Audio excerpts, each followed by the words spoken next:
जोंनि 61थि बर' थुनलाइ आफादनि जा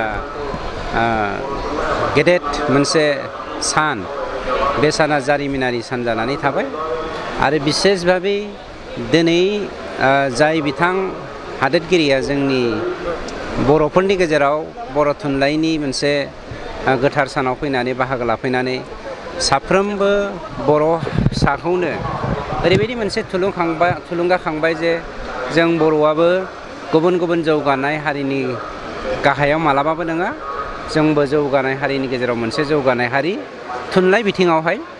गतिके अब्लाबो बिथाङा फैनायनि गेजेरजों जोंखौ थुलुंगादोंब्लाबो जोंहा मावनांगौ माखासे खामानि दंबावो।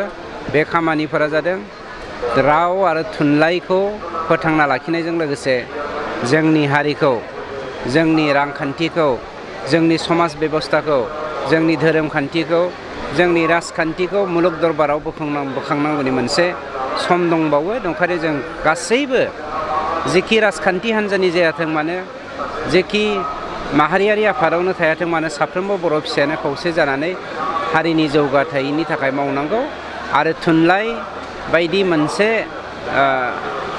आफाद, जायखौ जोङो बर' थुनलाइ आफाद होननानै बुंगोन, बे आफादखौ जोङो सिनस्रि महरै बाहायनानै जोङो जौगानायनि जा हान्थिनाय, बे हान्थिनायाव जोङो बिथिंखौ स्रां खालामनो हागोन होननानै दिनैनि जा हाबाफारि, बे हाबाफारिनि गेजेरजों हमदांनो हादों। बावैसो सिगां लेङाइ आफादगिरि बिथांखौ बर' थुनलाइ आफादनिफ्राय एरख'दों, माबायदि फोरमायगोन? गावनि मावनायनि फिथाइखौ गावनो मोनदों। बिथाङा, आं स्पस्ट' बाथ्राजों बुंगोन, बिथाङा सासे गोरों मानसि जानो हागौ, खिन्थु गोरों जामालाय मा जानो, जाय मानसिया हारिनि थांनाय थैनायनि बाथ्राखौ सानालासेनो गावनि बेक्तिगत स्वार्थनि थाखाय पलिटिकेलि सासे राजा जानायनि मिजिंजों गावनि बर'नि मोजांनि थाखायनो, बर'नि इयुननि थाखायनो जा एकर्ड खालामनाय, बे एकर्डफोरनि बेरेखायै बिथाङा PIL होदों। बे PIL होग्रा सुबुंखौ जोङो बर' बायदि मोनसे गोथार, बर'नि मोनसे गोथार आफाद, बर' थुनलाइ आफादनि सासे लोगो आफादगिरि जानो समाया, जायनि थाखाय जों दिनैनि थुनलाइ आफादाव थानाय जा गेदेमा सुबुंफोर दङ, साफ्रोमबो मावथिफोर दङ आरो साफ्रोमबो थुनलाइखौ मोजां मोनग्रा रायजो राजाफ्रा बिथां बायदि सासे सुबुंखौ थुनलाइ आफादनिफ्राय एरख'नायखौ आंनिफ्राय बर' थुनलाइ आफादनि दैदेनगिरिफोरखौ एप्रिसियेट खालामो आरो आं बरायो।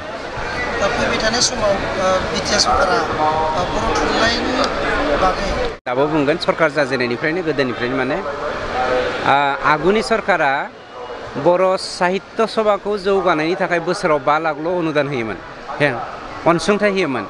जोंनि सरकारा मानब गेदेर प्रमद बर' बिथांनि दैदेननायाव बोसोराव 50 लाख अनसुंथाइ होदों आरो आगोलनि सरकारा, आं सोंखारिनाय बायदि जायो, बिथांमोना थुनलाइ आफादनि जा बोसोरारि खुंथाइ, बे खुंथाइखौ खुंफुंनायनि थाखाय 20 लाख होयोमोन। जोङो देग्लाय जोंनि सरकारा जाजेननाय लोगो लोगोनो जोङो फ्राय 4 कौटिसो थाखा गारनानै मिनिमाम 4 क्रर जागोन, बेनि बांसिन थांगोन। दिनैसिमबो बाजेट बायदिसिना जायाखै, अडिटआ जायाखै। गतिके आंहा फोथायनाय दङ, साफ्रोमबो जोंनि बिटिआरनि दैदेनगिरिफ्रा थुनलाइखौ मोजां मोनग्रा साफा दैदेनगिरिफोर आरो थुनलाइया थायोब्लासो बर' हारिया थांगोन, थुनलाइया थायोब्लासो बर' हारिया थागोनखाय, बर' हारिया थागोनखायसो राजखान्थियाबो थागोन। गतिके थुनलाइखौ मोजां मोननाया जोंनि दायित्व होननानै जों साफ्रोमबो सानो।